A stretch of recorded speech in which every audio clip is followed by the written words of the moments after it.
Ya, dan saya tentu menyambut baik sekali ya, karena ini satu momen dalam sejarah Indonesia, khususnya sejarah di Palembang, yang hampir-hampir terlupakan atau mau dilupakan karena aktivitas dari pemerintah daerah kelihatannya hampir-hampir tidak terdengar ya. Padahal ini salah satu poin yang yang penting dalam sejarah bangsa ini ya, yang menunjukkan bagaimana semangat nasionalisme, patriotisme dari masyarakat di Sumatera Selatan ya. Nah, oleh karena itu saya menyambut baik dengan permintaan dari Pak Robi tersebut ya. Saya katakan oke, saya siapkan ya, walaupun waktu itu saya siap aja dulu, belum buat apa-apa.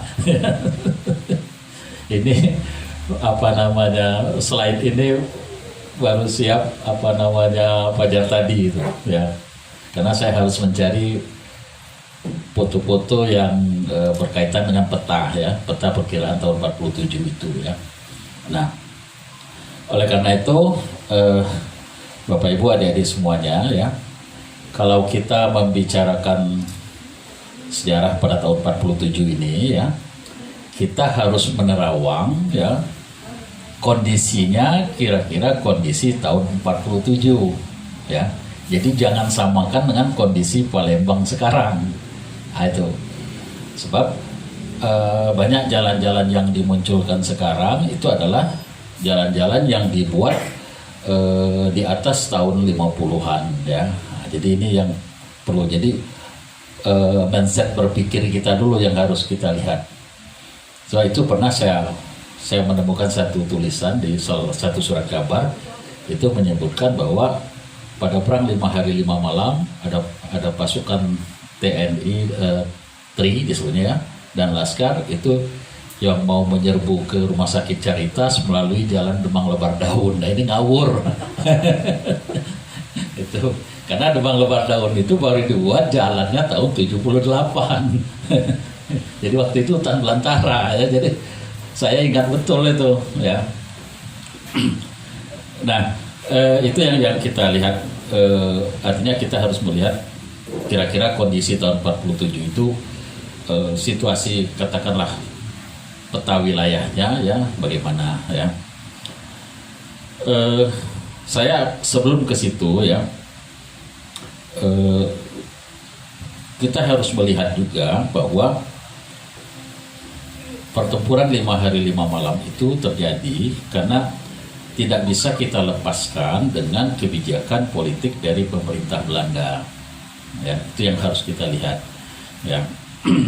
Oleh karena itu saya melihatnya mengapa bisa terjadi pertempuran itu ya dari dua sisi, satu dari sisi politik, kemudian dari sisi ekonomi ya, dan kemudian dari sisi sosial ya. Nah, kalau dari sisi politik ya, mengapa bisa terjadi perang ya? Karena memang Belanda maunya berperang, itu kira-kira. Karena kebijakan politik pada waktu itu dari Belanda adalah dia tidak mengakui kemerdekaan Indonesia ya. Bahkan kata Van Mook itu Indonesia itu baru bisa merdeka 100 tahun lagi katanya ya. Nah, jadi oleh karena itu Belanda punya kebijakan pokoknya tidak diakui kemerdekaan Indonesia itu. Nah, tidak diakui itu sementara di sisi lain kita sudah menyatakan merdeka tahun 45 itu ya. Jadi karena itu Belanda punya keinginan untuk merebut kembali ya. Dan sebetulnya keinginan itu bukan hanya oleh Belanda, tapi negara-negara sekutu yang lain seperti Inggris, Perancis ya, Belanda, Australia, Amerika ya, itu semua punya keinginan setelah Belanda dikalahkan, setelah Jepang dikalahkan, maka wilayah-wilayah jajahan mereka itu harus diambil alih kembali. Nah, karena itu nanti dalam perkembangan sisi militer ya, sekutu itu membentuk yang namanya South East Asia Command, ya, atau Komando Asia Tenggara. Nah, intinya di dalam Komando Asia Tenggara itu negeri-negeri ex-jajahan dikembalikan kepada penjajahnya. Nah, itu intinya di situ. Panjang, statementnya itu panjang, tapi intinya begitu. Sehingga nanti setelah berakhirnya Perang Dunia Kedua, Jepang dikalahkan, ya, maka sekutu bagi-bagi tugas, ya. Belanda karena punya jajahan Indonesia, maka dia ditugaskan kembali ke Indonesia. Amerika ditugaskan kembali ke Filipina untuk mengambil alih dari Jepang. Kemudian Inggris masuk ke wilayah Semenanjung Malaka, ya. Malaysia, Singapura, Brunei itu dimasuki oleh tentara Inggris. Sementara di daerah Thailand, Indochina juga diambil kembali, ya, oleh negara-negara yang tadi menjajahnya. Nah, itu gambarannya, ya. Nah, bagi Belanda untuk dia datang ke Indonesia itu tidak memungkinkan dari segi militer, ya. Karena ketika terjadi Perang Dunia Kedua, negeri Belanda ini diduduki oleh Jerman dan kekuatan militer Belanda itu lemah. Maka itu satu-satunya jalan Belanda untuk datang ke Indonesia, maka dia harus bergandengan tangan dengan pihak sekutu, ya. Kalau dia mau datang sendiri nggak bisa dia, karena kekuatan militernya tidak mendukung. Nah, maka itu Belanda kemudian mengadakan perjanjian dengan Inggris nanti, ya, yang dikenal dengan Civil Fair Agreement, CAA, ya. Nah, di dalam perjanjian itu diputuskan bahwa Inggris bersedia ngajak Belanda untuk datang ke Indonesia. Saya sederhanakan bahasanya, ya, supaya lebih cepat nangkapnya, ya. Jadi di situ diputuskan Inggris bersedia ngajak Belanda, ya, untuk datang ke Indonesia. Kemudian kalau nanti Indonesia itu sudah dikuasai oleh Inggris, maka kekuasaan pemerintahan itu akan diserahkan kepada Belanda. Nah, ini yang menyebabkan nanti mengapa sesudah Inggris menyelesaikan tugasnya, ya, Belanda tidak mau kembali. Nah, itu jadi ada dasarnya Belanda itu. Dalam Civil Fair Agreement itu Inggris sudah menyatakan kalau nanti sudah beres urusan Indonesia itu, ya, kekuasaan pemerintahan sipil akan diserahkan kepada Belanda. Nah, untuk Sumatera Selatan ini Inggris masuk ke Palembang, ya, karena Palembang kota besar, pusat pemerintahan, pusat kegiatan politik, pusat kegiatan militer, yaitu ada di Palembang untuk wilayah Sumatera bagian selatan, ya.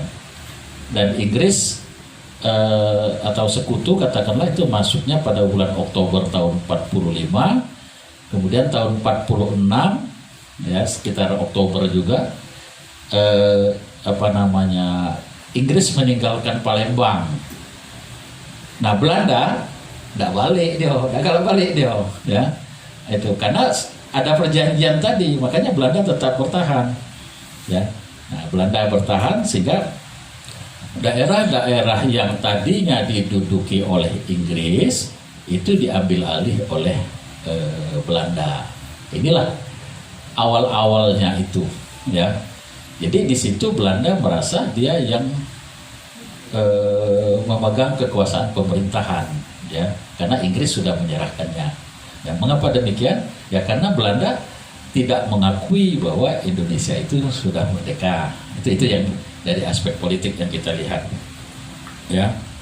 Nah, di dalam rangka mau menguasai wilayah di Indonesia ini, ya, maka strategi Belanda itu pertama dia melakukan serangan militer, ya, menduduki wilayah-wilayah itu, ya.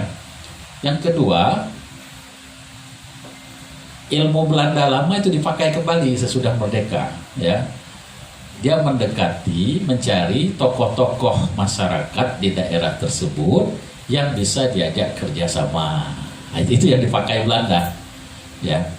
Nah, sehingga dengan begitu nanti ada masyarakat atau tokoh masyarakat yang membantu untuk supaya Belanda itu bisa menguasai kembali Indonesia, ya.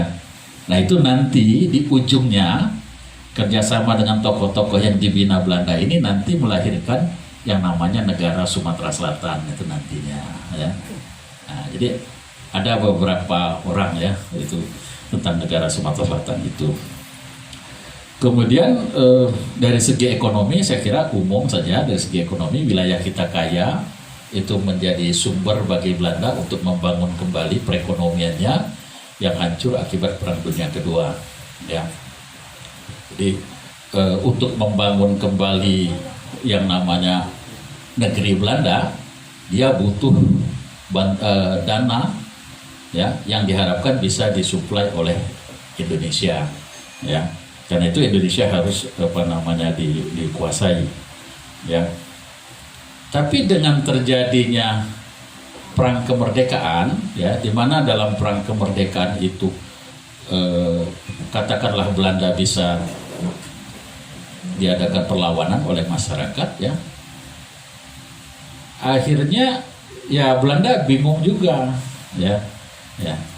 Nah, di situ nanti bermain diplomasi bangsa Indonesia, ya, dengan mendekati Amerika nantinya, ya. Ya. Amerika yang tadinya berada di pihak sekutu yang diharapkan Belanda bisa menopang kebijakan dia, ya. Namun dalam pelaksanaan ternyata Amerika justru memihak kepada Indonesia nantinya, gitu. Ya. Kenapa Amerika memihak Indonesia? Sederhana, ya. Belanda perlu bantuan keuangan, ya. Soekarno datang ke Amerika, ya. Nah, ditekan Amerika supaya membantu perjuangan kemerdekaan Indonesia. Amerika nekan Belanda, kalau kamu tidak berunding, tidak kami kasih bantuan untuk membangun Belanda. Nah, itu kira-kira logikanya itu. Jadi itu yang lintas bukan hanya di level lokal tapi juga di level nasional, ya. Jadi kita melihat di situ ekonomi di Sumatera Selatan itu sangat mendukung untuk dikuasainya oleh Belanda, ya. Kemudian yang ketiga tentu dari aspek sosial, ya. Kelihatannya kenapa Belanda mau menguasai kembali Sumatera Selatan, katakanlah, ya. Karena ini ingin mengembalikan citra, ya. Citra bangsa Belanda sebagai bangsa yang kalah perang, yang pada zaman Jepang itu betul-betul dibuat menderita oleh Jepang, ya.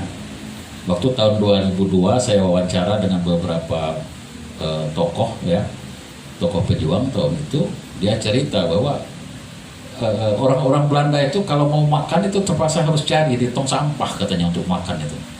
Jadi sangat sulitnya dibuat oleh Jepang, ya, sehingga Belanda ingin mengembalikan, wah kami ini bangsa besar, ya, bangsa yang hebat katakanlah, ya, tidak seperti yang waktu dikuasai oleh Jepang. Kira-kira itu aspek sosialnya, ya.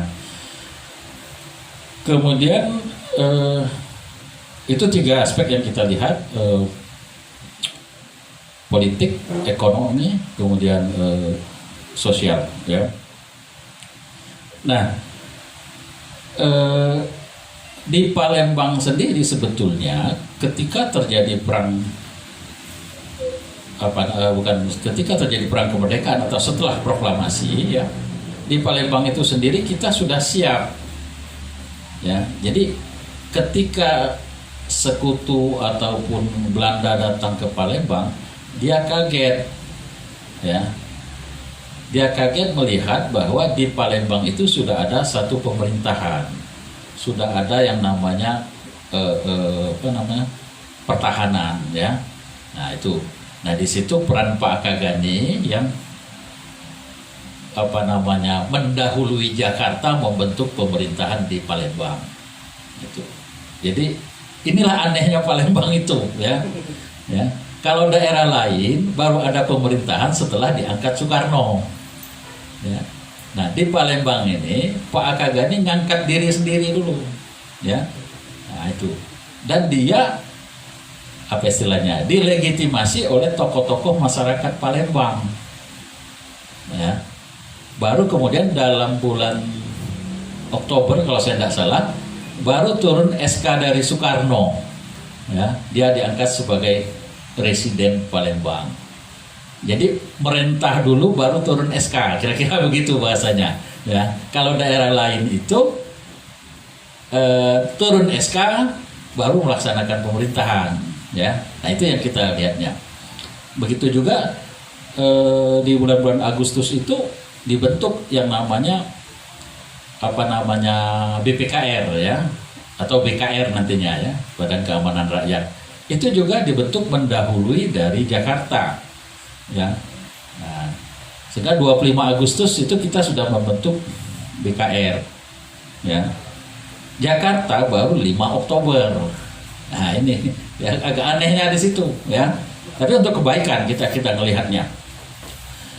Nah, dulu, ya, hari ulang tahun Kodam II Sriwijaya itu jatuhnya pada 25 Agustus.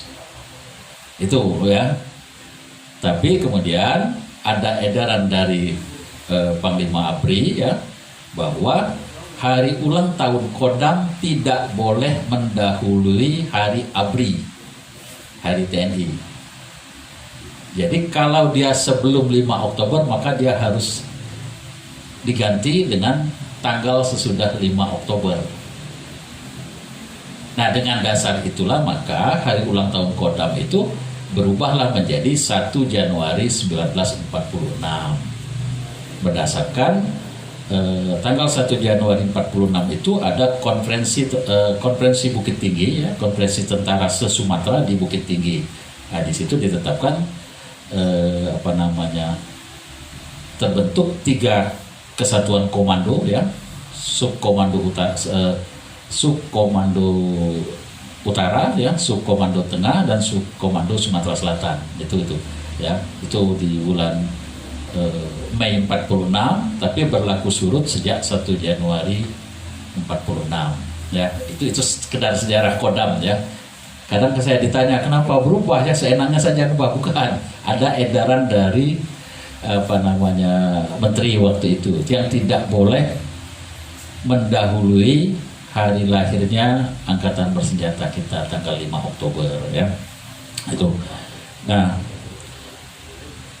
itu satu gambaran bahwa artinya ketika Belanda datang, sekutu datang ke Palembang, Palembang itu sudah siap dengan satu pemerintahan, dengan satu komando pertahanan, ya, dan dibentuk oleh masyarakat Palembang.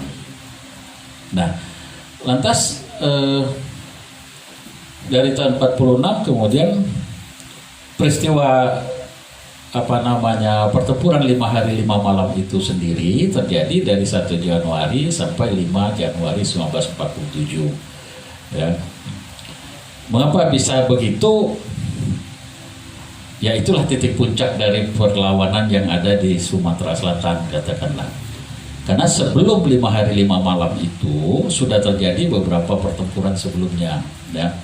Ada pertempuran 13 jam, ya, itu tanggal 28 dan 29 Desember, ya. Kemudian ada pertempuran dengan Inggris sebelumnya itu, ya, dan ada beberapa insiden lain, ya. Nah, puncak dari semua insiden itu terjadilah pertempuran 5 hari 5 malam itu. Itu gambarannya, ya. Lantas bagaimana dengan kekuatan militer yang ada di Sumatera Selatan, khususnya di Palembang, ya. Nah, berdasarkan hasil konferensi Bukit Tinggi bulan Mei tahun 46, itu untuk Sumatera bagian selatan dibentuk 2 divisi, ya. Divisi 1 itu adanya di Lahat, markasnya di Lahat. Divisi 2 itu ada di Palembang. Nah, divisi ini membawahi nanti resimen. Di bawah resimen nanti ada batalion. Di bawah batalion nanti ada kompi. Di bawah kompi nanti ada regu dan seterusnya ya.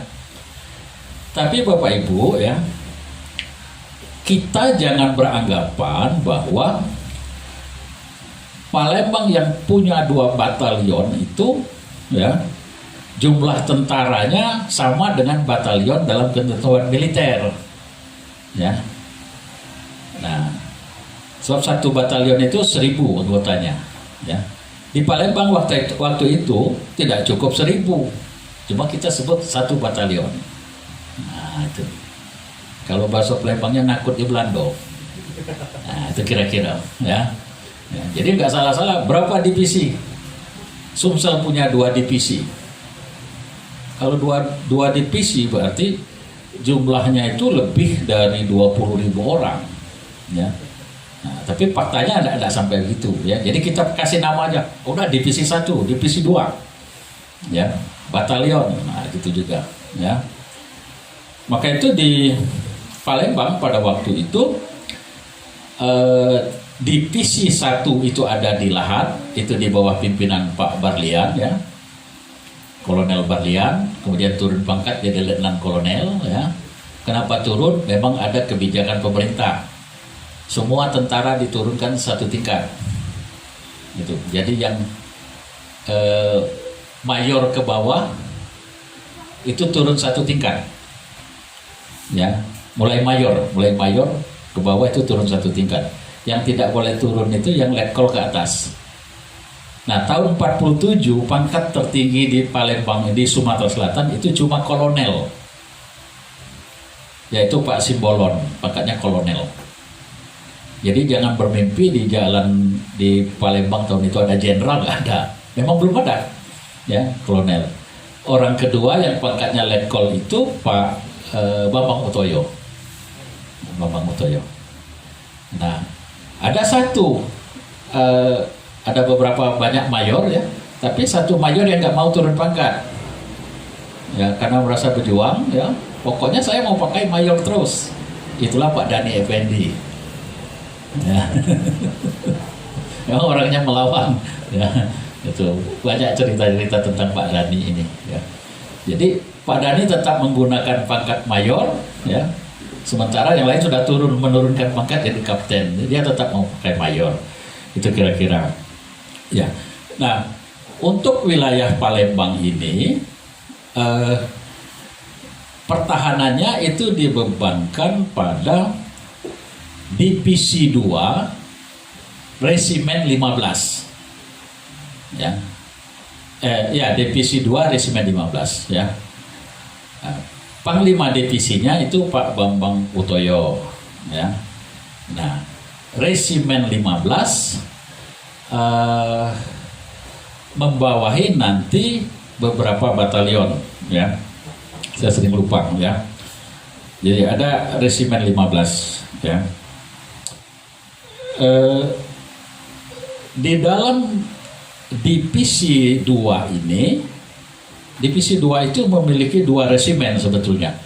Pertama resimen 15, kedua resimen 17 itu. Yang namanya resimen resimen 17 itu di bawah Pak Dhani Effendi, markasnya di Prabu Muli ya. Sedangkan resimen 15 itu di bawah Mayor Zurbi Bustang ya, markasnya di daerah bukan Sekanan, di sini di daerah Segaran ya, daerah Kopi Cap Roda. Itu Kopi Cap Roda itu pengkolan itu ya, di situ. Nah, tapi waktu terjadi perang 5 hari 5 malam, Pak Zurbi Bustan ini sedang sanjok ke tempat Pak Makmun Murad ya. Nah, jadi Pak Zulbi Bustan selaku katakanlah komandan Resimen 15 itu membawahi 3 batalion ya. Nah, batalion itu 2 batalion, seberang ilir 1, seberang ulu 1 ya. Batalion yang di seberang ilir itu terdiri dari beberapa kompi nantinya ya. Nah, komandan batalionnya itu Pak Makmur Murad ya. Pak Makmur Murad ini markasnya ada di Sekana. Itu dulu waktu jalan-jalan itu pernah saya tunjuk. Ini markasnya nih, markas Pak Makmur Murad ya. Nah, jadi pada waktu itu ya harus diingat komandan militer waktu itu bujangan banyak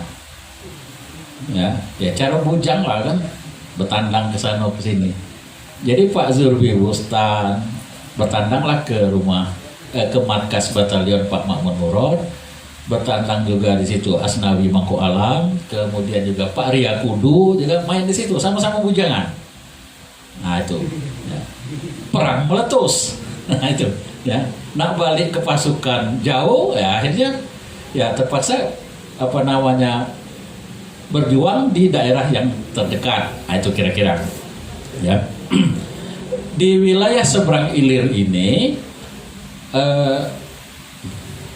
tanggung jawab sepenuhnya ada di batalion dari Pak Makmur Murad ya.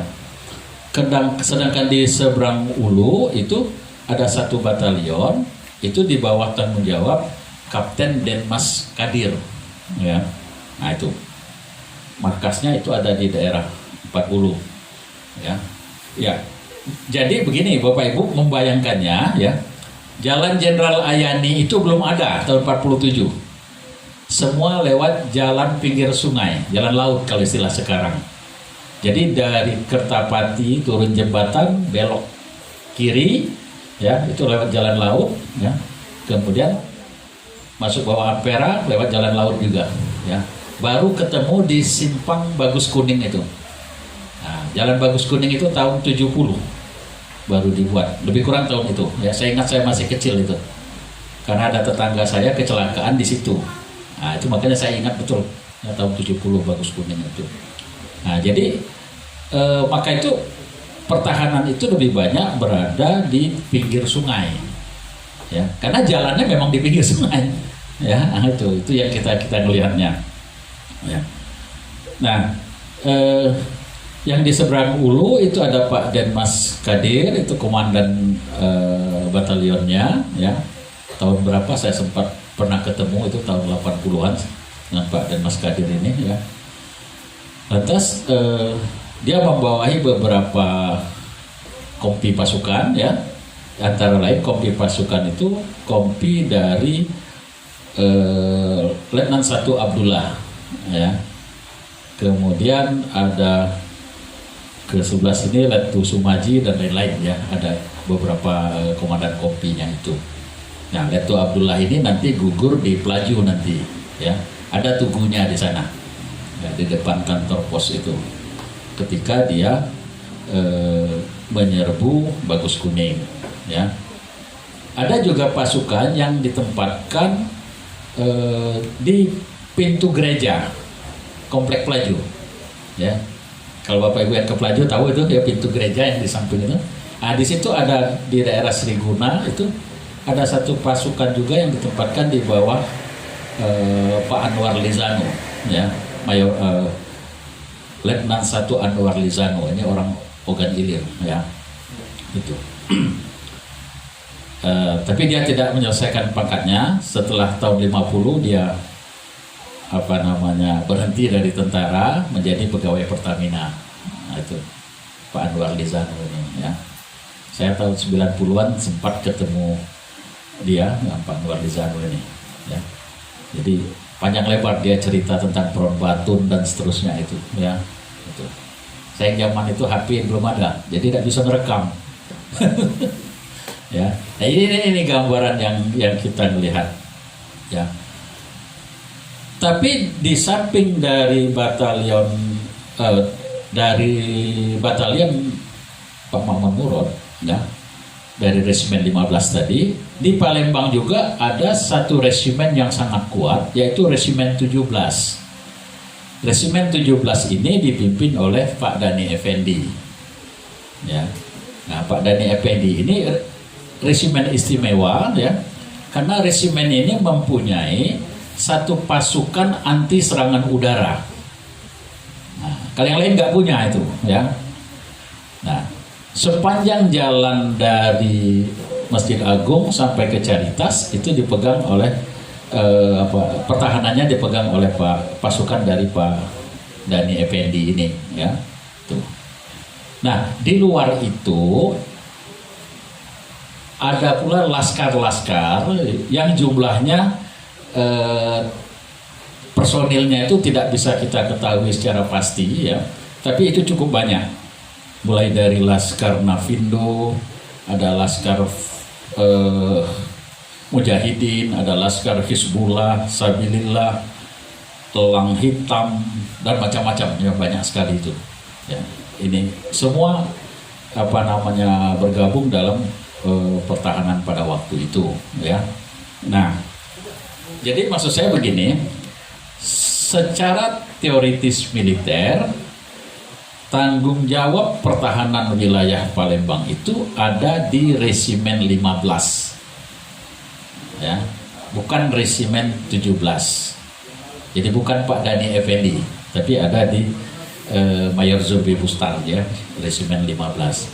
Nah, timbul pertanyaan pada kita, kenapa resimen 17 yang markasnya di Prabu Mule tapi nyumpet di Palembang? Kan itu masalahnya. Nah, ini kaitannya dengan kejadian pertempuran sebelum itu, ya. Ada pertempuran yang namanya pertempuran 13 jam, ya. Nah, ketika pertempuran 13 jam itu, pasukan Pak Dhani Effendi ini datang ke Palembang membantu perlawanan di Palembang, ya, sehingga pertempuran 13 jam itu berakhirnya tanggal 30, ya, belum sempat pulang, pecah 5 hari 5 malam, ya. Jadi pasukan Pak Dhani ini sebetulnya bertugas di Prabu Mule, tapi situasi pada waktu itu membuat dia bertahan di Palembang, ya. Nah, ini yang kita melihatnya, ya. Peran Pak Dhani cukup penting, ya, karena dia menguasai wilayah mulai dari apa istilahnya, kalau sekarang itu Pasar Cinde, ya, Pasar Cinde sampai ke Caritas itu wilayah kekuasaan dari, bukan wilayah kekuasaan, wilayah pertahanan dari Pak Dhani Effendi itu, ya, dibantu oleh beberapa laskar dan lain-lainnya di situ, ya. Jadi ini yang kita melihatnya, kekuatan ada di situ. Tapi pasukan Pak Dhani ini juga ditempatkan juga ada di depan Masjid Agung, kalau sekarang Monpera, ya. Kemudian ada juga di lapangan Hatta, ya, yang waktu itu namanya lapangan Ophir, ya. Nah, karena Pak Hatta datang ke sana ngasih rapat umum di sana, akhirnya diberi nama itu lapangan Hatta. Itu ceritanya. Jadi bahasa Belandanya Ophir, ya. Nah, jadi waktu Pak Hatta datang ke Palembang, ya, digantilah nama itu jadi lapangan Hatta beberapa tahun kemudian, ya. Dan ini yang kita lihatnya, itu pertahanan secara umum. Kemudian arah ke Talang Betutu ada 2 pasukan tentara kita yang disiapkan, yaitu pasukan Pak Animan Ahyan, orang tuanya Pak Edi Santana, sama Pak Wahid Udin. Itu ditempatkan kalau sekarang kira-kira daerah Sukarami, gitu, ya. Apa kalau sekarang Kebun Bunga lah, ya, kira-kira di situ, ya. Karena bekasnya tidak ada lagi, ya. Nah, di situ ditempatkan. Tujuannya apa ditempatkan? Untuk memblokir bantuan militer dari Talang Betutu. Karena Talang Betutu dikuasai Belanda, ya. Jadi kalau dia mau membantu ke Caritas, dia ditahan oleh pasukan Pak Animan Ahyan sama Pak Wahid Udin di situ, ya. Karena Caritas fungsinya sudah terkepung waktu itu, ya, tidak bisa keluar yang dicari tas itu. Nah, lantas pasukan lain yang juga ada itu di daerah seberang Ulu, di Bukit Besar itu banyak, semua pasukan itu ada, ya. Nah, kemudian Belanda sendiri itu menempati pos-pos pertahanan yang ditinggalkan oleh Inggris, ya, antara lain camp terbesar itu di Talang Semut, kemudian di Benteng sama Caritas itu induk, ya. Kemudian untuk seberang Ulu itu wilayah Bagus Kuning, ya, itu wilayah yang dikuasai Belanda. Nah, maka itu pasukan kita sebetulnya berada tidak jauh dari camp-camp pertahanan Belanda itu, ya. Saya mau beri contoh misalnya, Belanda adanya di Benteng, ya, BKB sekarang, ya. Samping BKB itu sekarang Bekang, ya. Bekang itu disitulah yang namanya bom Yeti, ya. Nah, itu. Kalau yang sebelah Reperset itu bom DKA itu, mungkin ibu ingat, ya. Bom DKA itu. Jadi bom Yeti itu yang ada di Bekang itu, ya, yang sekarang dikuasai militer itu, ya. Nah, di depannya kan ada gedung pertahanan Belanda itu, ya. Ya, bukan gedung yang kopi ini. Jacobson. Nah, Jacobson van den Berg itu, ya. Nah, di situ. Sementara tentara kita di Sekanak. Jadi tidak jauh, ya. Nah, itu. Kemudian di Jembatan Karang itu di Handelszaken itu, ya, pasukan Belanda ada di situ, ya. Itu. Sekarang gedungnya sudah dijadikan taman, lah, hancur itu, ya, ada lagi, ya. Handelszaken, ya. Itu. Tahun 70-an masih ada. Saya nggak tahu itu sekitar tahun 90-an rasanya dihancurkan gedung itu, ya. Soal itu dulu pernah gedung itu menjadi kantor Pertamina, kemudian jadi tempat showroom mobil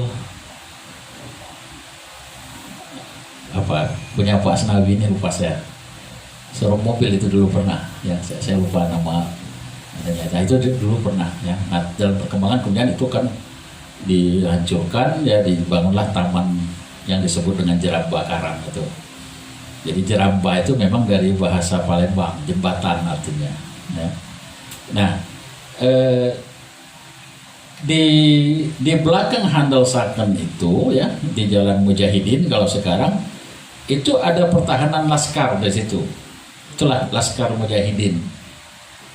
Di daerah Limbungan, Rumah Susun, ya, 23 Ilir, itu ada juga Laskar Hizbullah dan Sabilillah di situ bertahan. Ya, jadi jaraknya sangat dekat gitu.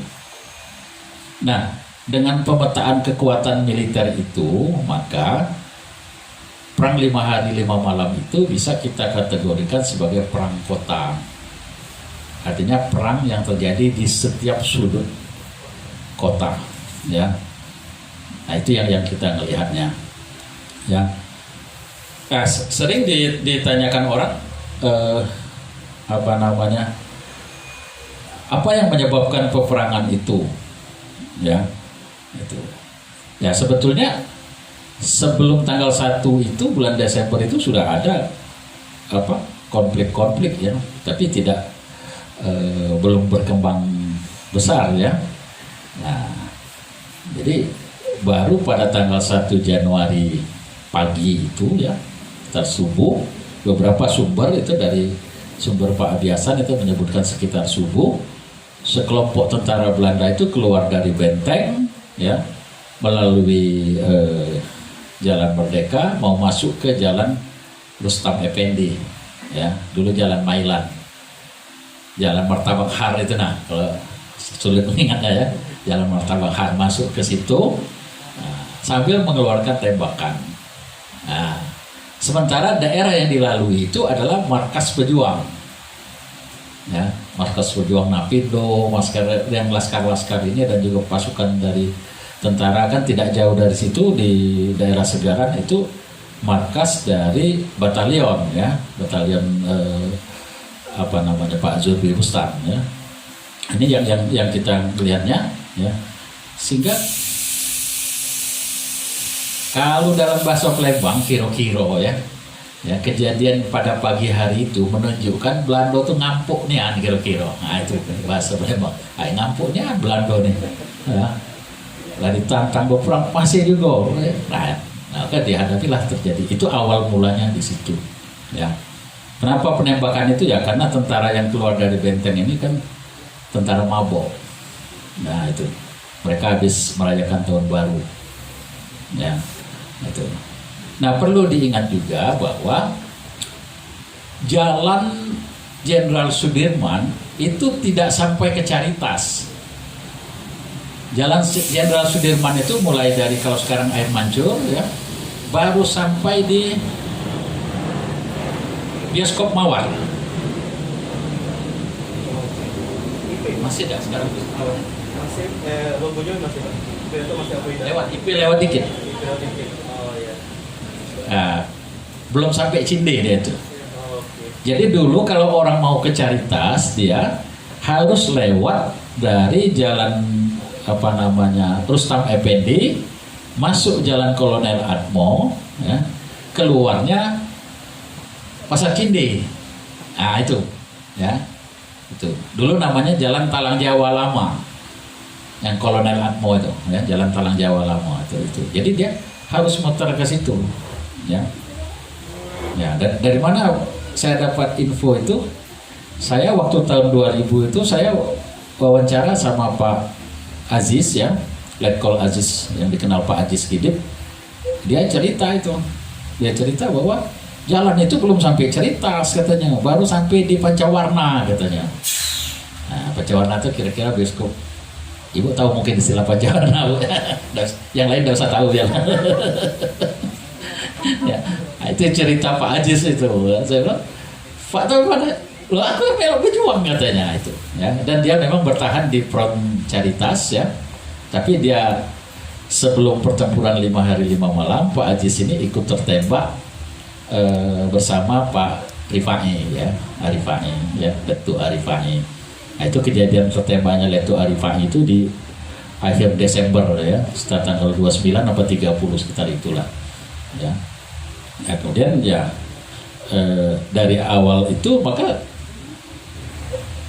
peperangan pertempuran itu lebih mulai bergerak itu sekitar pukul 10 mulai terjadi pertempuran antara Belanda dengan kita ya.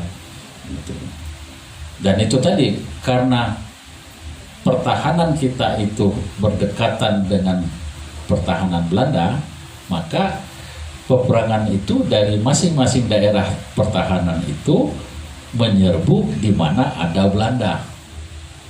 Nah, jadi bukan berhadapan langsung kayak di film-film itu ya, bukan ya. Belandanya itu bertahan dia. Nah itu di hari pertama itu. Ya. Hari pertama seperti itu sehingga Belanda nggak bisa keluar hari pertama itu. Ya. Dia ditembaki oleh pasukan kita ya. Baru sore harinya dia bisa keluar dan menguasai daerah sekitar Monumen Ampera itu, sekitar kantor pos itu ya. Nah tentara kita di situ di kantor pos arah belakang penjara ya, belakang penjara gue ya. Ini memang mestinya pakai peta ini. Saya membuat peta sebetulnya, cuman tidak kelihatan, tidak terlalu jauh ya. Nah di belakang penjara itu ada pasukan Pak Mayor Rasad Nawawi di situ ya. Mayor Rasad Nawawi ini wakil dari Pak Bambang Utoyo. Saya pencet-pencet boleh Pak? Boleh. Ini pakai nggak tadi Pak? Iya.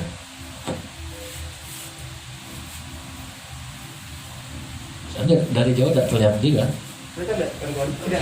Oh sudah. Nanti dibagi gue ya. Iya. Soalnya kalau kecuali kalau layar besar bisa kelihatan ya. Jadi itu yang kita lihatnya eh, ada pasukan yang di belakang Saga itu, katakanlah sekarang belakang Saga ya, belakang penjara itu ya. Nah, itu pasukan Laskar, pasukan dari TNI di bawah Pak Mayor Rasad Nawawi, kemudian di Kebon Duku juga ada pertahanan di situ ya. Nah, itu. Ya, jadi hari pertama lancar ini suplai bertempur ini. Ya. Hari kedua Belanda sudah bisa menguasai kantor pos dan sekitarnya itu, ya. Itu. Hari kedua itu jatuh hari Kamis.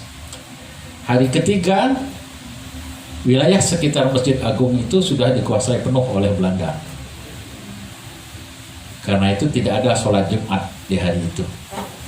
Ya, karena Masjid Agung dikuasai oleh Belanda. Pada hari pertempuran yang ketiga itu. Nah, kemudian hari keempat baru terjadi pertempuran lagi masih berlangsung, tapi di hari keempat itu fokus pertempuran lebih banyak di daerah Caritas itu, karena semua pasukan yang ada di Palembang ya, yang dari dari Kebon Duku, dari belakang penjara tadi, yang dari Jalan Mailan, semua terfokus bertahan mengepung Caritas itu. Jadi mempertahankan Pasar Cinde dan Caritas ya. Dulu namanya Pasar Lingkis ya. Nah, jadi bukan Pasar Cinde ya, cuma kalau disebut sekarang Pasar Lingkis orang tidak tahu tempatnya. Nah, itu ya. Jadi maka itu jadi ada beberapa pertempuran heroik yang dilakukan Belanda. Belanda menyerbu dari Caritas, masuk dia sampai di Pasar Cinde itu, katakanlah ya. Di situ terjadi pertempuran heroik ya, di mana tank Belanda itu dilawan oleh kita yang tidak punya senjata anti tank, tidak ada ya. Modalnya cuma ya senjata biasa ya. Itu terjadi. Maka itu dulu didirikan tank itu di depan Cinde itu ya. Itu ada tank di situ dulu. Ya. Jadi salah satu salah satu model tank yang digunakan Belanda ketika agresi. Itu yang diletakkan di Pasar Cinde itu dulu. Di lingkaran itu ya. Sekarang pindah ke Montpera ya. Pindah ke Montpera itu. Nah, dan nama-namanya juga di situ. Ya, sebetulnya sangat disayangkan dipindahkan itu. Ya, timbang Tugu Global itu ya, nggak ada arti. Ya, itu. Ya, saya sayangnya waktu itu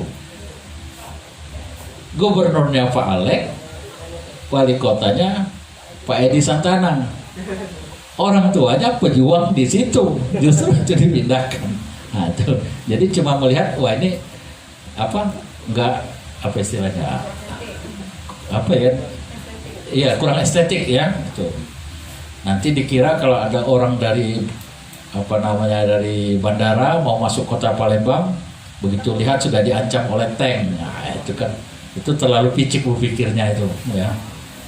Sebab di tempat-tempat lain itu dibiarkan yang seperti itu ya. Memang ya itulah yang terjadi di negeri kita ini ya. Itu yang kadang-kadang agak jengkel bagaimana, tapi ya kita nggak punya kuasa, kita ini sebatas berteriak saja ya, berteriak karena tidak punya kekuasaan, tidak ada dana ya itu. Maka itu saya pernah sampaikan itu dengan Kepala Dinas Kebudayaan, pernah saya sampaikan ya, supaya kalau di Jakarta itu ada tokoh patung proklamator ya, ada kan di Jakarta Soekarno-Hatta macamnya. Di Palembang ini harusnya ada juga ya. Karena 25 Agustus itu Pak Kagani membacakan pernyataan kemerdekaan kita di kantor wali kota sekarang. Nah, alangkah bagusnya kalau dibuatkan satu monumen juga ya, Ya terserah bentuknya bagaimana kita ndak ya, tapi harus ada. Ini kan toko, ya. Kalau nyempet di sini kan nggak kelihatan ini. Nah, mestinya di tengah kota ada itu, ya. Apa di depan wali kota atau di mana lah pokoknya ya. Itu apa namanya, katakanlah patung Pak Gani yang sedang membacakan teks proklamasi itu di Palembang, ya. Nah itu, ya. Tapi kelihatannya entah sampai atau enggak saya tidak tahu ya. Tapi saya pesan moral sudah saya sampaikan ya. Waktu saya rapat di apa namanya Pak Wali juga saya sampaikan itu ya. Ya selalu jawabannya siapa nanti kita pikirkan. Nah, orang yang Palembang ini kelewat lama berpikir. Ya. Lama lah berpikir daripada bertindaknya, makanya tidak jadi. Nah, itu gambaran situasi ya. Saya kira nanti akan berkembang ketika kita tanya jawab ya. So kalau mau diurai panjang betul itu, nggak habis satu hari bisa ya. Tapi dengan kita diskusi nanti ya kita bisa tahu oh ini di sini ya. Ya. Saya kira mungkin itu ya sementara ya.